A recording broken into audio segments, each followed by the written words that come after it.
섬찟한 게 있는 거야. 이게 뭐냐면 그 시크릿 가든이 이 사람에게 정말 뭔가 꽂히는 바가 분명했겠구나라는 생각이 드는 거죠. 그 시크릿 가든 드라마를 보신 분들은 아시겠지만 이게 이제 워낙 그거예요. 소방관으로 의롭게 죽은 아버지가 계세요. 의롭게 죽은. 의롭게 죽은 아버지가 계세요. 그의 딸이야. 그의 딸이 이제 주인공인데 외로워도 슬퍼도 꿋꿋하게 의롭게 죽은 아버지를 생각하며 살아가요. 근데 대역 배우야. 대역 배우. 스턴트 대역. 스턴트, 액션, 스턴트 대역 배우예요. 자, 자기가 의롭다고 생각하는 아버지의 갑작스러운 죽음. 외로워도 슬퍼도 아직까지 어떤 소녀 고아 드립을 치는 우리의 박근혜 씨가 생각하는 자아상과 뭔가 부합을 한단 말이야. 그것도 대역 배우잖아요. 그런데 이 사람이 이를테면 왕자님을 만나게 되는 건데, 근데 그 왕자님은 어떤 왕자님이냐? 생전에 워낙은 별로 만날 일이 없을 만한 사람임에도 불구하고 자기와 이를테면 혼이 빙의되는 방식으로 내 혼이 저기 가고 저기 혼이 여기 오는, 그러니까 몸과 혼이 맞트레이드 되는 방식으로 이렇게 돼요.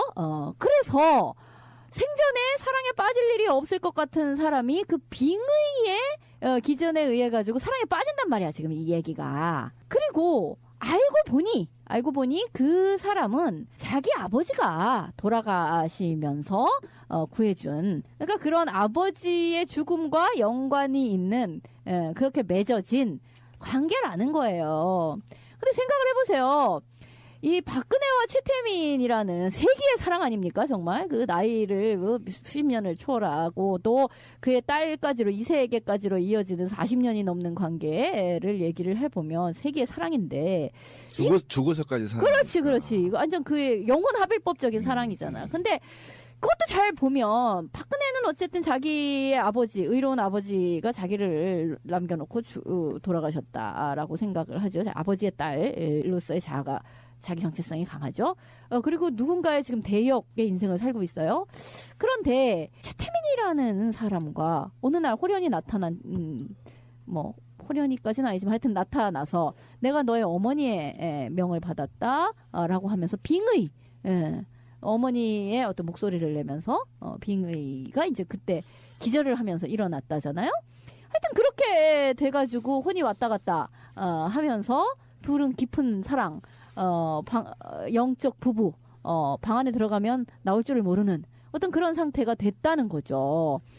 그렇게 되어서, 결국, 사랑할 수밖에 없고, 그게 결국, 아버지 혹은 어머니의 영혼에 의해서 맺어진 관계다.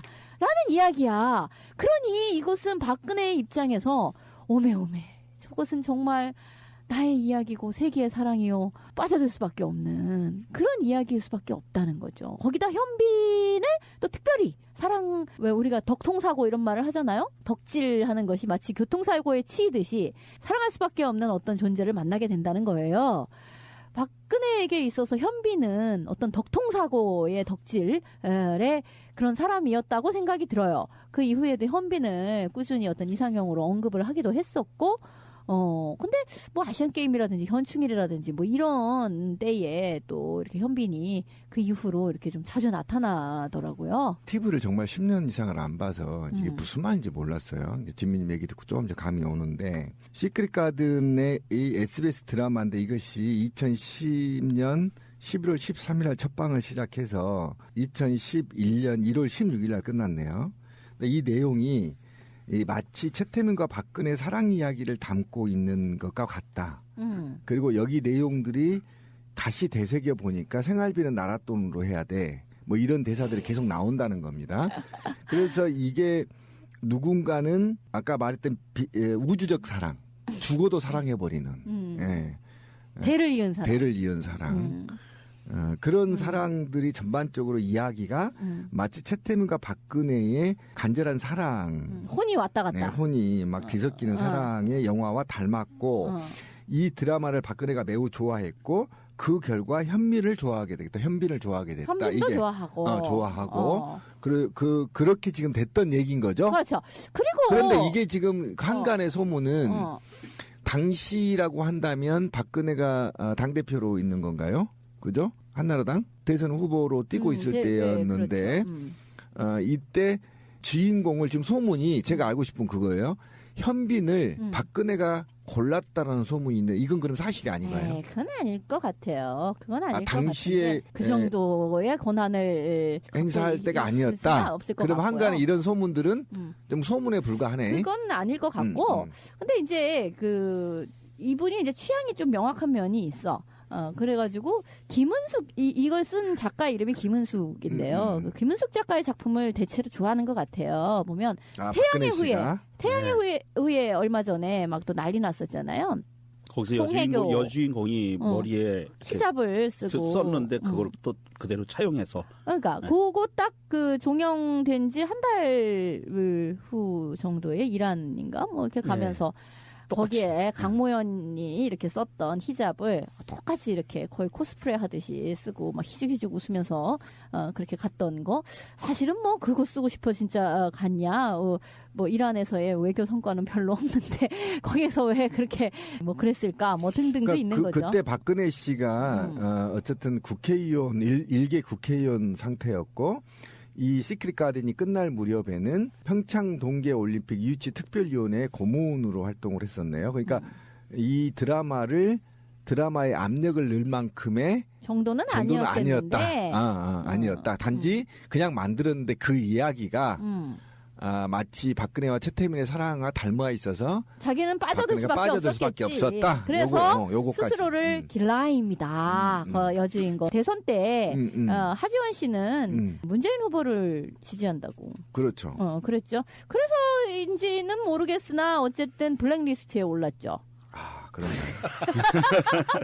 다른 분들이 한번 좀 자세히 살펴봐 주셨으면 하는 부분들이 이런 게 있습니다. 저는 연관성을 정확하게 찾지 못하겠는데 시크릿 가든이 2010년 11월부터 드라마가 시작을 했고요. 차움병원이 2010년 12월에 오픈을 했어요. 그리고 박원석 의원이 얘기한 거에 의하면 차움병원 안에 진료실이 시크릿 가든 홀이 병실이 있다고 했어요. 병실이 아니고 중정처럼 안에 이렇게 실내 정원을 만들어 놓은 거기에 거예요. 시크릿 가든이 있다고 하는데 그게 다 똑같이 2010년에 11월, 12월에 시작됐다고 하면 뭔가 좀 그 내밀한 상황이 있지 않았을까. 아니 왜냐하면 차움에 정부 예산을 엄청 몰아줬잖아요. 그러면 이게 다 같이 연결되는 거 아닌가 하는 의구심도 사실은 있거든요. 글쎄, 거기까지는 잘은 모르겠어요. 근데 어쨌든 드라마나 영화 평론을 하는 입장에서 박근혜가 가지고 있는 어떤 시청자로서의 수용자로서의 어떤 정신 상태가 어떤 것이었을까라는 것은 되게 흥미로운 점이 있는 거죠. 그리고 태양의 후예에 대해서도 그렇게까지 빠져들고 또는 외국에 가서도 이 사람이 뭐 계속해서 케이팝 뭐 페루 그때 그 세월호 일주기 때 그 페루인가 뭐 어디 날아가가지고 케이팝 뭐 거기에 가서 막 히덕거리고 뭐 이랬던 거라든지 뭐 밖에 나가서 계속 뭐 Do you know 싸이 뭐 라든가 계속 뭐 이런 쪽 대중문화에 대해서 그래 침을 흘리고 다녔던 것들을 생각해 보면 이 사람의 정신 세계가 과연 어떤 것일까라는 것이 많이 감이 오는 느낌이에요. 근데 시크릿 가든이란 드라마에서 그 주인공들이 방에 들어가면 하루 종일 안 나오고 막 사랑 나누고 그랬어요. 하지원 씨, 네. 오늘 왜 이렇게 기자님들이 많이 오셨을까요? 예, 어제 오늘 왜 이렇게 이슈의 중심에 쓰신 거예요? 무슨 일 있으셨습니까? 길라임 씨. 예, 아니 뭐 본의 아니게 좀 이렇게 되셔가지고 네. 여러모로 좀 부담도 되실 것 같고 어떠세요? 사실 저도 저녁을 먹으면서 뉴스룸을 보고 있었어요. 그날. 생방송 보고 계신 거예요? 네. 그러다가 이제 길라임이라는 이름이 언급된 거를 보고 사실 좀 놀랐고요. 뭐 아직 지금까지도 정말 많은 분들이 길라임이라는 캐릭터를 너무 사랑해 주시고 또 물론 저도 굉장히 제가 좋아하고 지금도 너무나 사랑하는 캐릭터인데 이제 목숨 건 연애에서 한재인이라는 네. 캐릭터도 길라임 이상으로 뭐 좀 엉뚱하고 귀엽고 또 사랑스러운 캐릭터니까 여러분들이 또 기대 많이 해주셨으면 좋겠습니다. 네. 그래요. 예. 한재인을 더 많이 기억해 주셨으면 하는 바람. 네. 영화가 또 알려지는 자리니까. 그쵸. 예, 예. 한재인은 네, 쓰지 마세요.